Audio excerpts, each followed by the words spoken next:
Hello there, Sir from 17 once again, bringing you Chapter 15 of my Crysis 2 Super Soldier difficulty video walkthrough. And this one's called Power Out. And it's aptly titled because this is going to be a power out in the centre of New York.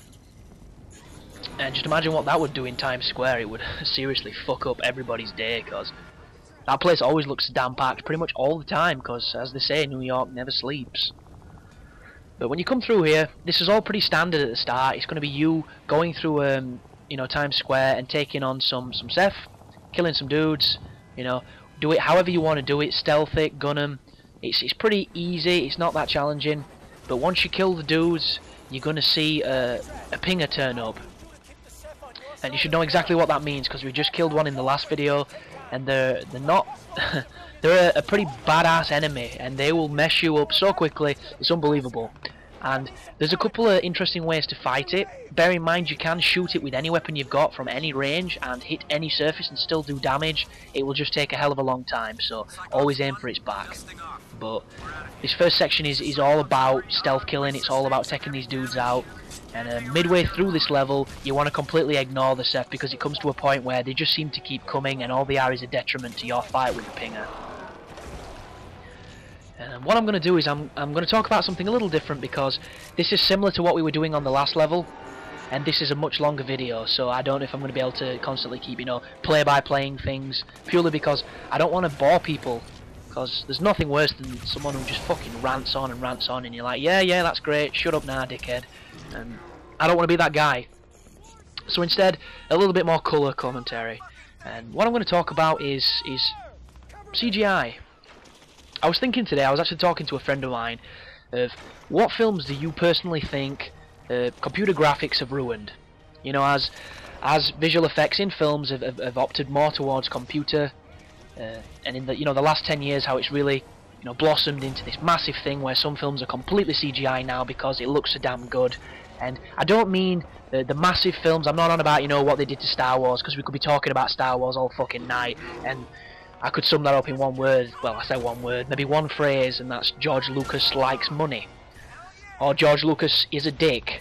But I'm meaning smaller films, littler films, not so massive titles, but the little things that you really enjoyed. Perhaps the first film that came out, and then because the first film got high accolades, they brought a sequel out and it killed it because it was just killed by CGI or too many effects. And for me, the easy choice is, well, I'm not even going to talk about Terminator 3 because I fucking hate Terminator 3. That doesn't exist in my books. But I'm going to talk about Blade 2. And there might be a few of you just then that are like, Blade 2, what the hell are you on about? Like, it's action-packed, it's got Wesley Snipes before he were a dickhead, and it's a great film. And I completely disagree. And my reason for this is purely my opinion, and I'm an opinionated bastard, so as much as you say I'm wrong, I'm going to tell you that you're wrong, so shut up and listen. And what it is basically is, my issues with the film, the first Blade was, I wouldn't say it's much of a sleeper hit, but I don't think they realised what they had on their hands when they were making it. At the time, Wesley Snipes' career, it was kind of the B-movie action guy that had a couple of successes in the the early 90s, and had fizzled away a little bit to obscurity. This is way before he was dodging taxes. Well, in saying that, he might have been dodging taxes, we will never fucking know, because he's a right sneaky bastard. But it came out, the first Blade, it had really visceral fight scenes, and don't get me wrong, there was computer graphics in the film. There was a lot of CGI, because every time he killed the vampires they turned to dust, but I'm not counting that, because that was just an effect that gave it a nice aesthetic. That was something that made it work. I'm on about fight scenes, and I'm on about ridiculous things, but the first one, it kept it all simple. It was really visceral fight scenes, it was awesome weapons, it was cool choreography, it was an interesting premise based on the really cool comic, and it was good casting. It was a good film. It had a good pace to it, it had a good flow, and I really liked it, I really did. It was one of those movies that I watched when I was young, and I shouldn't have been watching it, but you sneaked a copy with your friend, and I had a whale of a time. And when Blade 2 came out, I was a little bit more mature, because, it was that age, and it just didn't have the same effect to me. And it had a better director, because it's, is it Guillermo del Toro, or whatever they call him, that dude that did Pan's Labyrinth. Fantastic director, Hellboy guy. It had It even had Donnie Yen in it, because that's the reason why I've gone back to watch it, to see if it was a better film, because I'm in my Donnie Yen kick. It had Ron Perlman, and I fucking love Ron Perlman. He could be in a polished turd, and I'd still love him, because he's awesome. And it's even got the whole Reaver subplot, where the vampires have evolved into those kind of interesting things, where they open the jar and all that. And everything about the film I should like.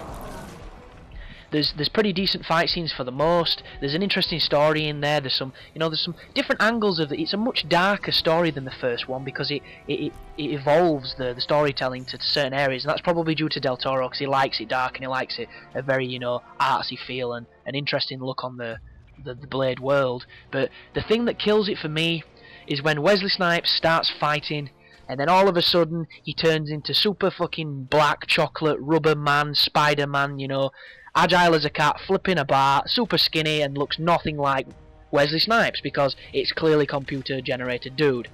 And that instantly, that's it. It does it for me. I can't watch a film that's like that. It just kills it. And every single time the fights get interesting, it goes into that ridiculous floppy CGI mode, and I hate it. I really hate it. And for me, that is a good example of computer graphics ruining a film. And I believe what it is context and knowing when and how to use the visuals. Because a complete, juxtaposition and complete contrast to Blade 2 for me is District 19. That film is District 9, sorry, what the fuck am I on about? District 19? District 9, sorry. That film is completely computer generated, and it's brilliant for it because it works, and it's CGI used well.